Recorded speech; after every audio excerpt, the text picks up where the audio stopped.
নমস্কাৰ সকলোকে স্বাগতম জনাইছোঁ মোৰ চেনেলৰ প্ৰথমটো ভিডিঅ'ৰ পাৰ্ট 2 লৈ।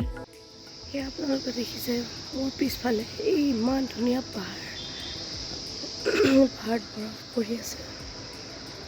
ইয়াত দেখিছে পাহাৰটো বৰফ পৰি আছে, ইমান ধুনীয়া চাইডে চাইডে। এইখিনি জেগাখিনিৰ নাম এতিয়া উখিমাৰ হৈছে, কিন্তু আগতে উষামাৰ্থি বুলি আছিলে। ইয়াত অনিৰুদ্ধ আৰু উষাৰ বিবাহ হৈছিলে ওমকাৰেশ্বৰ মন্দিৰতে, সেইকাৰণে সেই নামটো দিছিলে।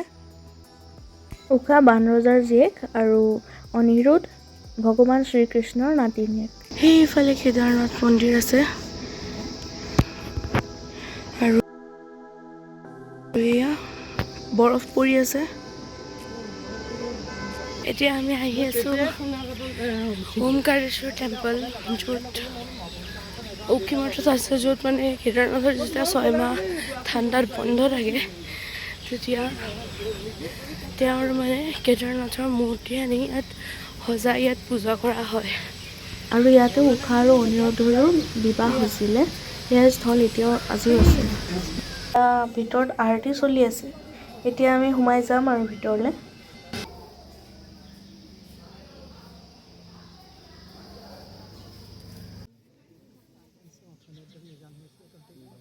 ইয়াৰ পিছফালে যে দেখিছে, এয়া মন্দিৰতে পঞ্চ কেদাৰ, মানে 5 ভাগ কেদাৰৰ একেলগে দৰ্শন হৈ যায় ইয়াতে।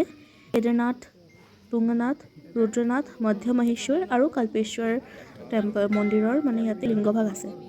ইয়াত যে দেখিছে অকণ মন্দিৰ নিচিনাকৈ সৰুকৈ, তাতে এয়া পঞ্চমুখী কেদাৰ আনি এনেকৈ মূৰ্তি সজাই তাতে পূজা কৰে, আৰু তাৰপিছত গৈ পেলাই ভিতৰৰ গদ্দিত বহাই দিয়েগৈ, গদ্দাখনত। এয়া গুগলৰ পৰা ইমেজটো এটেচ কৰি দিছোঁ।